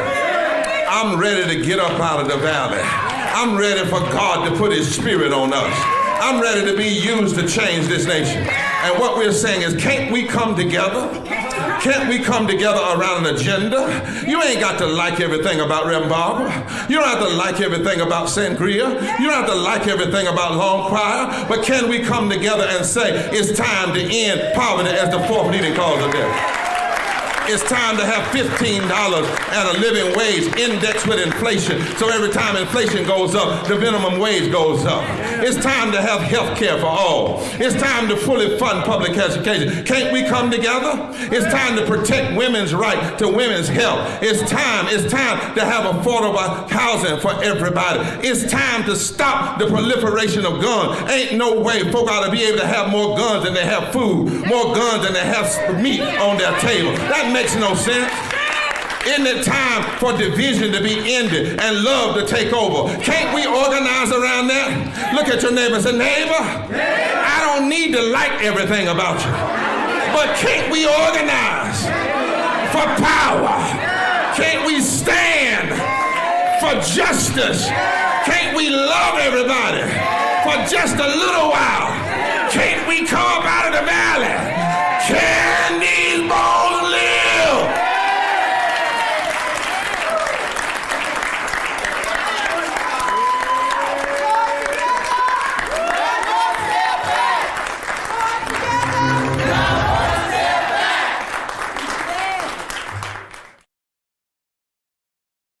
We wish to plead our own cause. Too long have others spoken for us. This is an opportunity for us to be able to speak to our issues. Y'all better understand something real quick.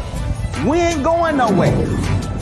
It is a continual battle that we see all across this country. Revolution will not be televised. The revolution will be streamed. All momentum we have now, we have to keep this going. He makes sure that our stories are told. Roland Martin's doing this every day. You can't be black-owned media and be scared.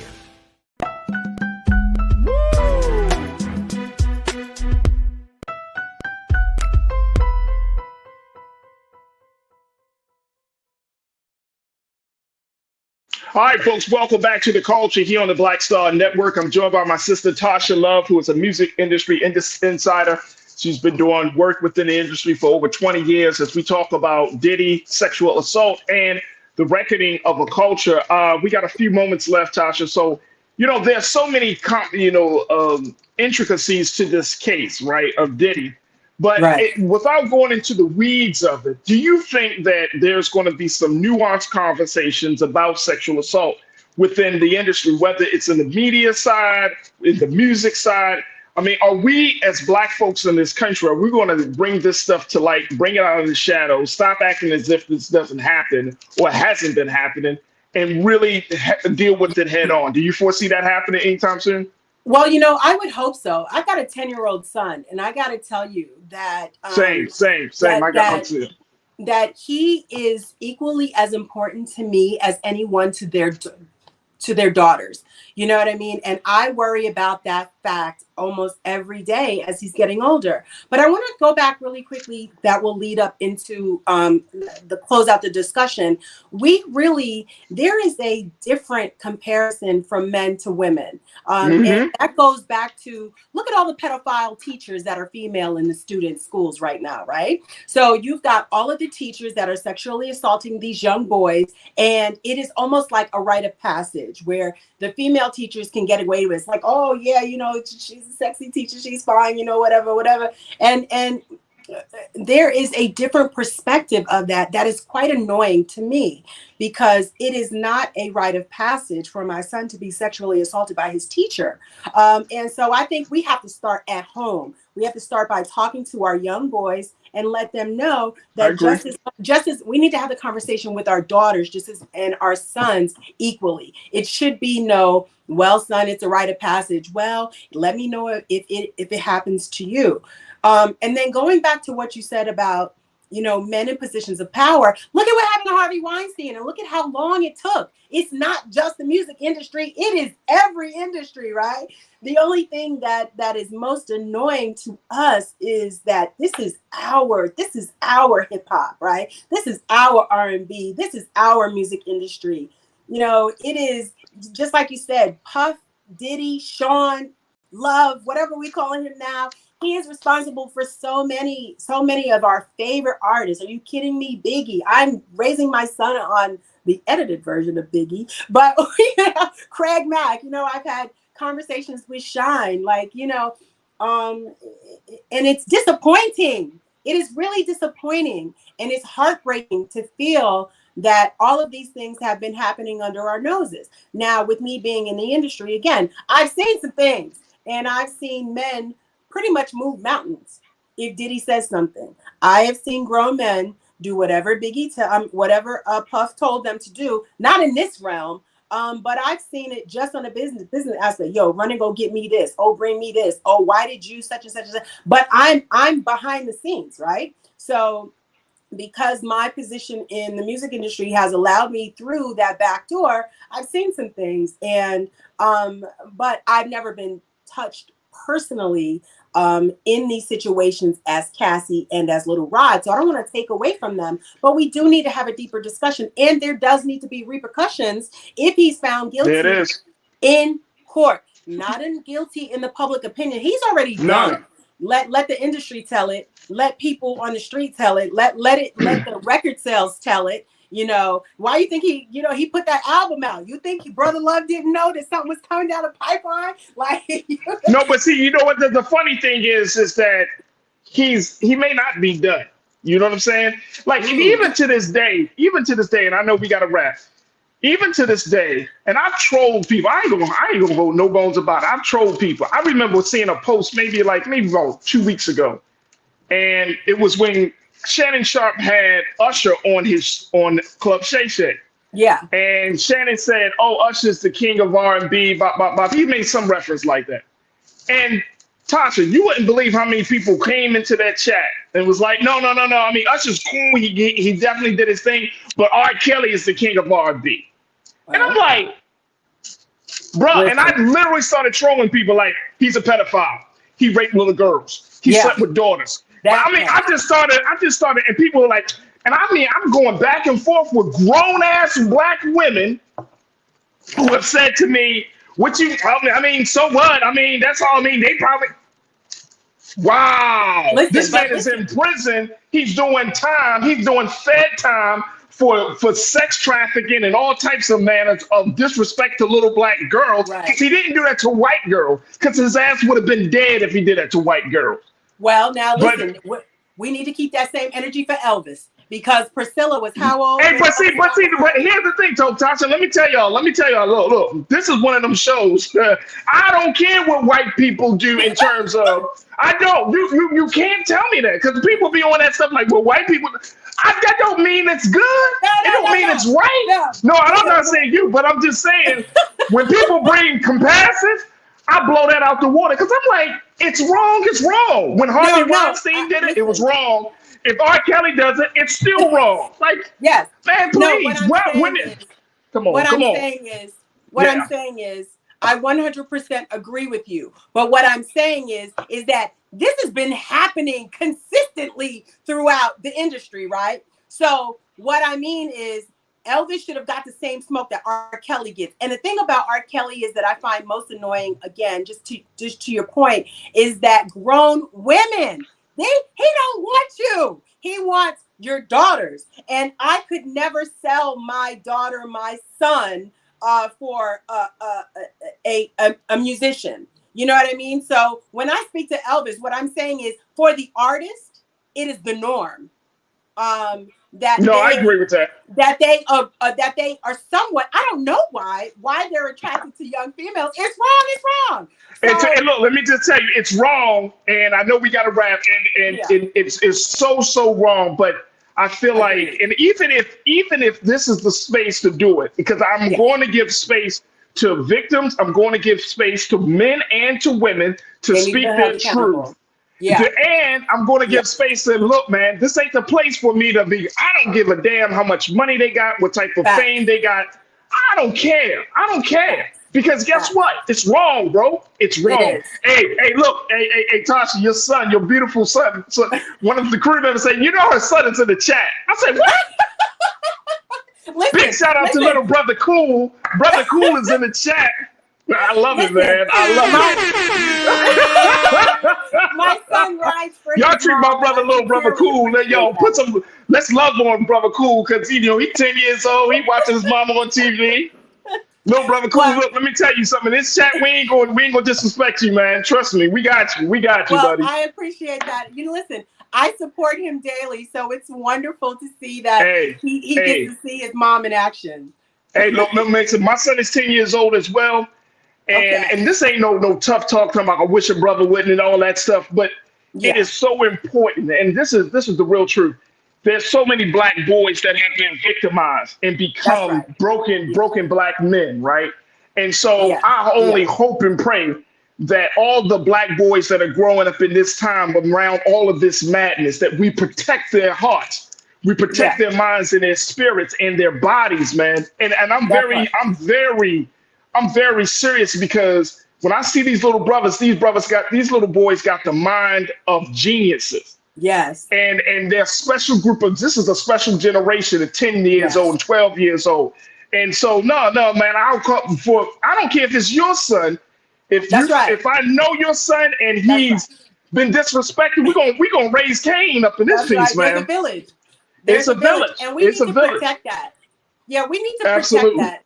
And so, I think I appreciate you, Tasha. Yeah, it's important to say, daughters, sons, either way, sexual predators are not allowed here. That's and not allowed, man. Before, just to wrap, I'll be back to talk about the outcome of this new Diddy charge. So we'll see what happens from here. But either way, we still have to give Little Rod that same respect. And speaking of respect, Farajii, I appreciate you for having me. I respect you so much. Thank you for having me. Thank you, Tasha, and little brother Cool. Thank you for allowing us to talk to your mom. She's awesome. Tasha Love, music industry insider. Thank you so much, and God willing, we'll be reconnecting with you very soon. Talk to you soon, little brother Cool. All right, folks, we got to take a quick pause. When we come forward, it is tax season. Let's talk about getting your money right for the season and for life. We're going to be checking in for our brother Donald Williams, as he is going to give us some insights, some tips, and things to consider about keeping that money in your pocket. Stay with us. It's The Culture here on the Black Star Network.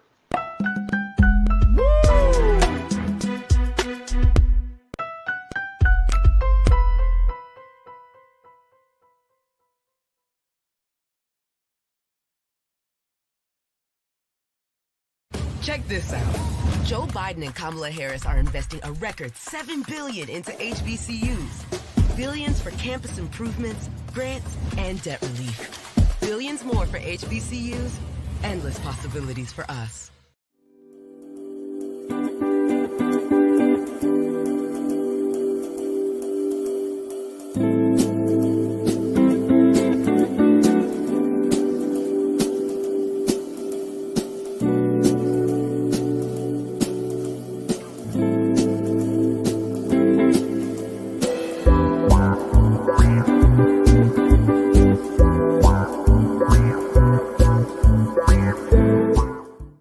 Talk about blackness and what happens in black culture.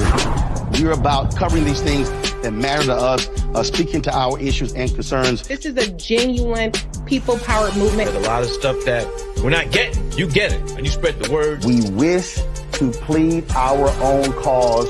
Too long have others spoken for us. We cannot tell our own story if we can't pay for it. This is about covering us. Invest in black-owned media. Your dollars matter.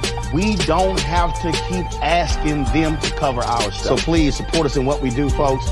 We want to hit 2,000 people, $50 this month, raise $100,000. We're behind 100,000, so we want to hit that. Y'all money makes this possible. Check some money orders. Go to P.O. Box 57196, Washington, D.C. 20037-0196. The Cash App is $RM Unfiltered. PayPal is R Martin Unfiltered. Venmo is RM Unfiltered. Zelle is Roland at RolandSMartin.com. I'm Greg Carr, here at the Black Table, and you're watching the Black Star Network.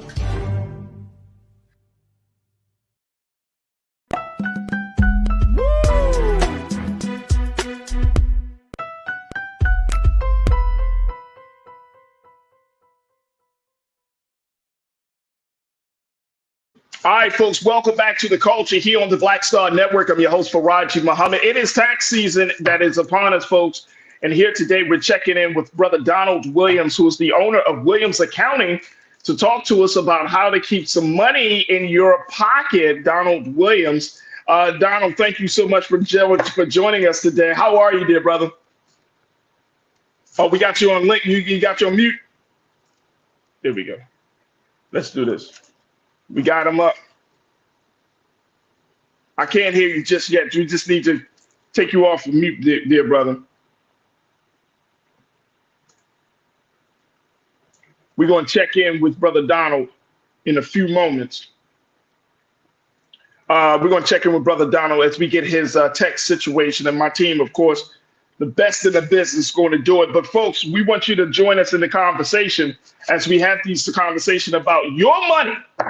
It's a great time of year to talk about money, especially given the fact that there are some incentives out there, and there's some ways for us to make sure that that you make sure that you keep what you earn. Let's do this. Let's take another quick pause. When we come forward, we're going to check back in and see if we can get Brother Donald on to talk to us, to have this conversation. So stay with us, folks. It's The Culture here on the Black Star Network.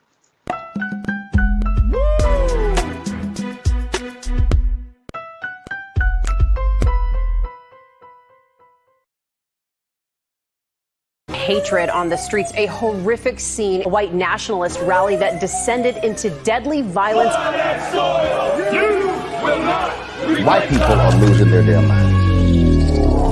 As an angry pro-Trump mob storms the U.S. Capitol, We're about to see the rise of what I call white minority resistance. We have seen white folks in this country who simply cannot tolerate black folks voting. I think what we're seeing is the inevitable result of violent denial. This is part of American history. Every time that people of color have made progress, whether real or symbolic, there has been what Carol Anderson at Emory University calls white rage as a backlash. This is the rise of the Proud Boys and the Boogaloo Boys. America, there's going to be more of this. Here's all the Proud Boys, guys. This country is getting increasingly racist in its behaviors and its attitudes because of the fear of white people. The fear that they're taking our jobs, they're taking our resources, they're taking our women. This is white fear.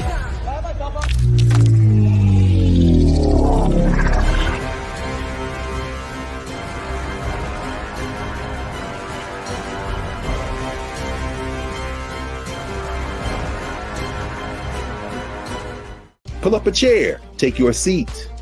The Black Table with me, Dr. Greg Carr, here on the Black Star Network. Every week, we'll take a deeper dive into the world we're living in. Join the conversation only on the Black Star Network. When you talk about blackness and what happens in black culture, we're about covering these things that matter to us, speaking to our issues and concerns. This is a genuine people-powered movement. There's a lot of stuff that we're not getting. You get it, and you spread the word. We wish to plead our own cause. Too long have others spoken for us. We cannot tell our own story if we can't pay for it. This is about covering us. Invest in black-owned media. Your dollars matter. We don't have to keep asking them to cover our stuff. So please support us in what we do, folks. We want to hit 2,000 people, $50 this month, raise $100,000. We're behind 100,000, so we want to hit that. Y'all money makes this possible. Checks and money orders go to P.O. Box 57196, Washington, D.C. 20037-0196. The Cash App is $RM Unfiltered. PayPal is R Martin Unfiltered. Venmo is RM Unfiltered. Zelle is Roland at RolandSMartin.com. Hi, I'm Dr. Jackie Hood Martin, and I have a question for you. Ever feel as if your life is teetering and the weight and pressure of the world is consistently on your shoulders? Well, let me tell you, living a balanced life isn't easy. Join me each Tuesday on Black Star Network for A Balanced Life with Dr. Jackie. We'll laugh together, cry together, pull ourselves together, and cheer each other on. So join me for new shows each Tuesday on Black Star Network, A Balanced Life with Dr. Jackie. Check this out. Joe Biden and Kamala Harris are investing a record $7 billion into HBCUs. Billions for campus improvements, grants, and debt relief. Billions more for HBCUs. Endless possibilities. You heard why we're marching, and it's really a launch.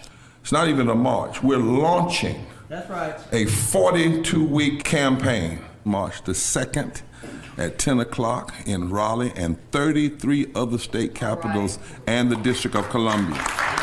This is a historic move. to mobilize the most powerful untapped block of voters in this country, poor and low wealth voters, who make up 87 million votes. And it's never been tried before. Never been tried before in history. At the same time, same message, same focus. And when that power turns loose, they will not be able to figure out the political calculus. I don't know about you, but I'm ready to shake things up. I'm ready to get up out of the valley. I'm ready for God to put his spirit on us. I'm ready to be used to change this nation. And what we're saying is, can't we come together? Can't we come together around an agenda? You ain't got to like everything about Reverend Barber. You don't have to like everything about Sangria. You don't have to like everything about Long Choir. But can we come together and say it's time to end poverty as the fourth leading cause of death?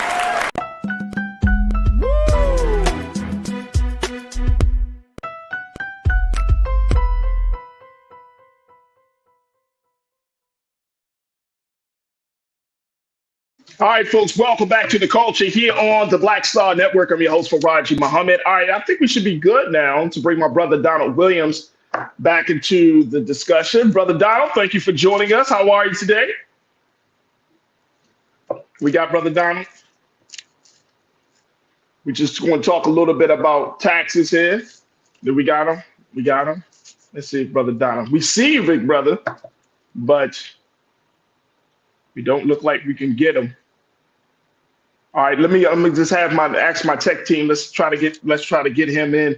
Let's see if we can. Let me just take a couple of comments from the chat here, based upon the last conversation that we had, talking about Diddy and sexual assault, and this conversation about the reckoning for a culture. Let me just ask y'all, crew, do y'all think that this is going to happen? Can we get some nuanced conversations around sexual assault? Now, even though Little Rod is a man, and I think that actually adds a different complexion to the conversation, whereas Diddy, of course, is a woman, people tend to believe we don't know. So I would love to hear what folks have to say. Ning Lee Natasha says, you said, so Pepper, you slept with Orlando Brown, TD Jakes, this dude that just came forward, and a whole host of others. Well, we don't know. Look, these are all allegations and rumors. You know what I'm saying, Ming? And whether Diddy, and I saw a couple of people saying this, y'all were saying this in the chat, whether he's bisexual or not, that doesn't matter. That's you. How you want to be is your decision. How you want to live your life is your decision. The problem becomes if what you like to do infringes upon the rights, the freedom, I would say that is something that is not going to cause harm to another person. But once you start to kind of go outside of those lines, then that's when things start to get ugly. That's when things start to get dark and sticky and all of those things, right? So you can have any type of lifestyle. You can choose to be who you want to be, but you have to be mindful that if you are going to impose and infringe on someone else's existence, then that's going to be problematic. Let me see something. Janelle, my sister, you said sexual assault is about power against another person. Absolutely. Absolutely. And my hope is next month, guys, let me see. This is what? The 28th. So we have one more day in February because it's a leap year. So we have on March the 1st will be Women's History Month. And I also believe, if I'm not mistaken, and crew members, y'all tell me this, when is Sexual Assault Month? Because we got to have some different conversations, man. We got to have some different conversations. And it's like April. April is Sexual Assault Month. And it's like we're not having, to my understanding, and from what I'm seeing, I don't think we're having enough conversations. We only talk about it when stuff gets so far. Like I said, going back to the R. Kelly moment, we had to see video and audio. I mean, there had to be all this other stuff before it got to the point where we're like, yeah. And even then, even with videos and charges and written pieces that have been written about it, and all of this stuff, people still don't believe that's the case with this guy. But we got to have something different as it relates to sexual assault in this country. All right, let me see who else we got to say. You don't like my music. You say 90% of sexual assaults go unreported too. And you know why you don't like my music? That's a great point. That's a great point. You know why?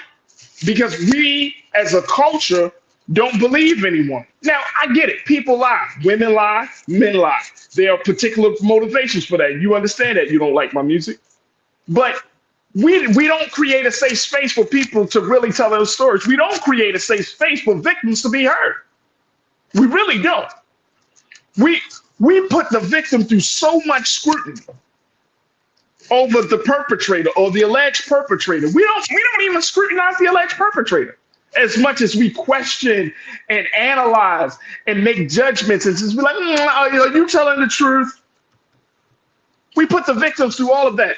If you were victimized, and I don't know who was victimized in the chat, but if you were victimized in any type of way, if it's sexual assault, if you were just robbed in the street, if you were victimized, just period, how many of you felt like this is a safe space to have those conversations? Not here on the show, but I'm just saying in the current culture, how many of you would feel like, you know what, I could tell my story and somebody would believe me?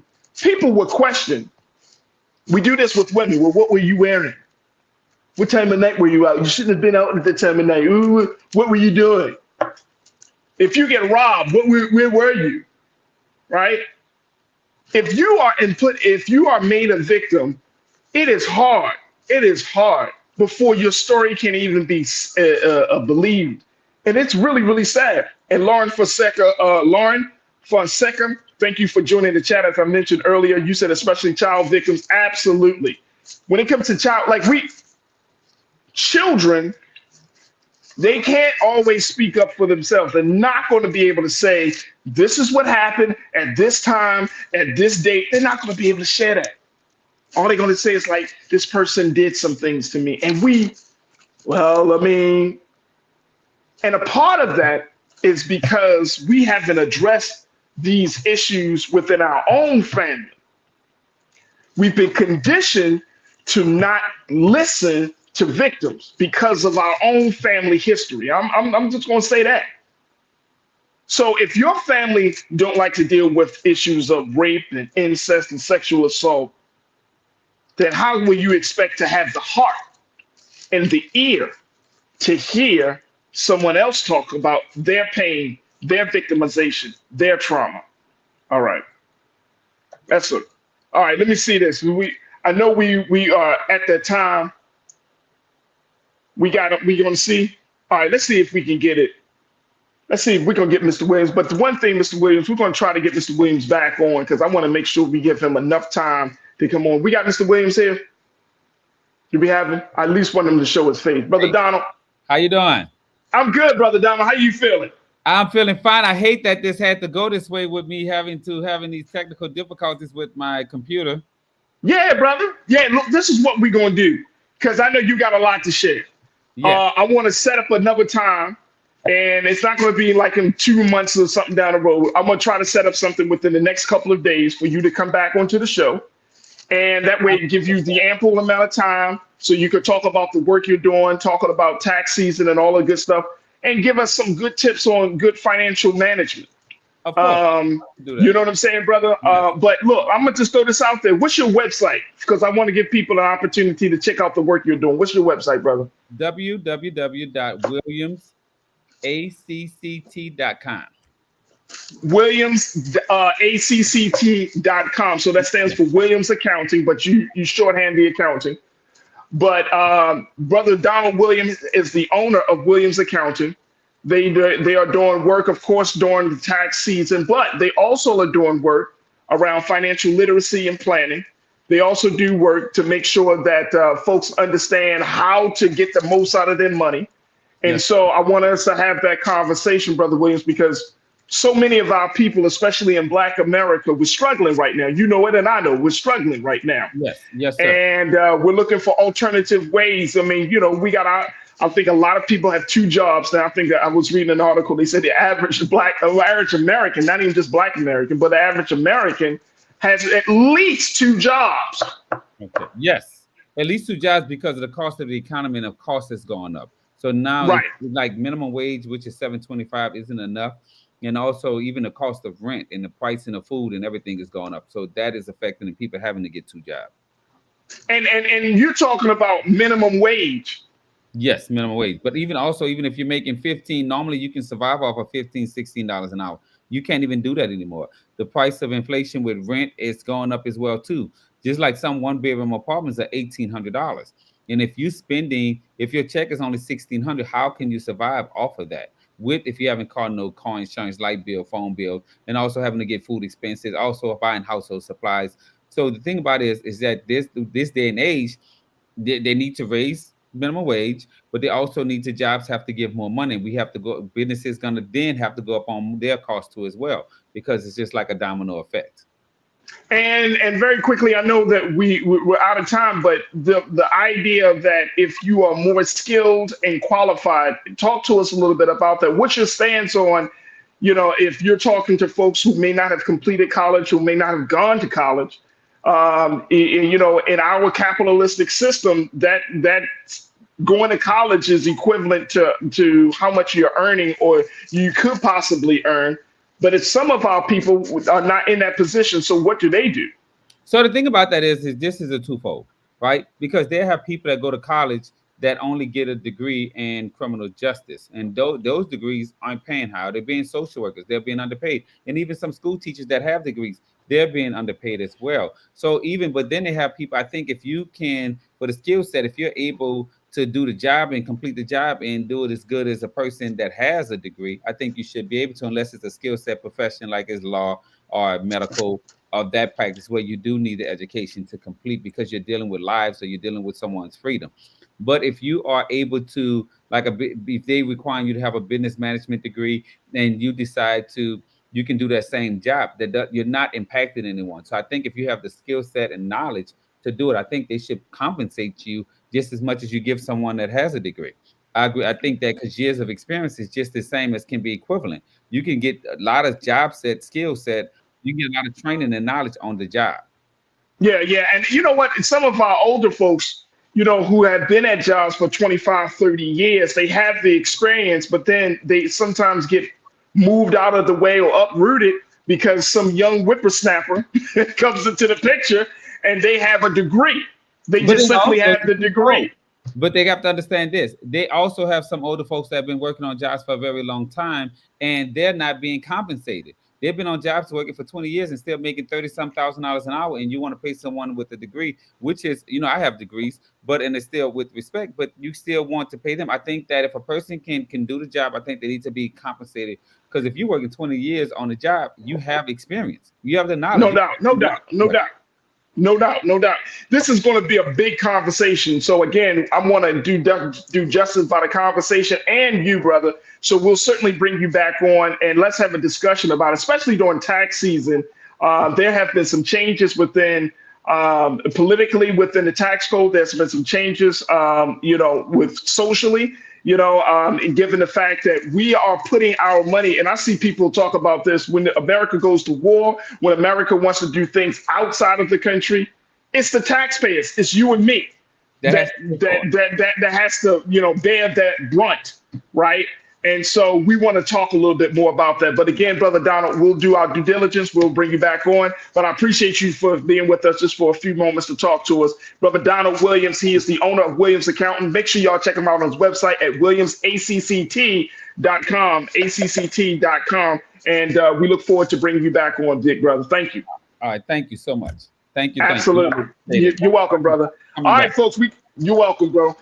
Folks, we got to go. I truly appreciate each and every one of you. Big shout out to my fantastic guests, my sister Tasha Love, my sister Suzette Speaks. Make sure y'all all go and check out Suzette Speaks. She's doing phenomenal work down in the Miami area. So make sure y'all support her there. All right, folks, that's going to do it for me. Stay tuned. Up next at 6 p.m. Eastern Time, Big Brother Roland Martin with RMU.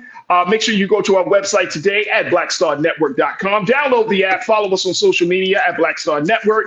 And put something in the bucket And we truly, truly appreciate that. Also, follow me on social media at The Real Farajii on Instagram. I'm also on the X platform at Farajii and on Facebook at Farajii Muhammad. I would love to connect with y'all, and let's continue to build the community of the Culture Crew. All right, folks, stay with us on the other side at 6 p.m. As always, never be afraid to challenge what's wrong. Stand for what's right while being yourself in the process. God willing, we will talk tomorrow for another exciting edition of The Culture right here, only here, exclusively here on the Black Star Network. Have a great afternoon and evening. Talk to you soon. Peace.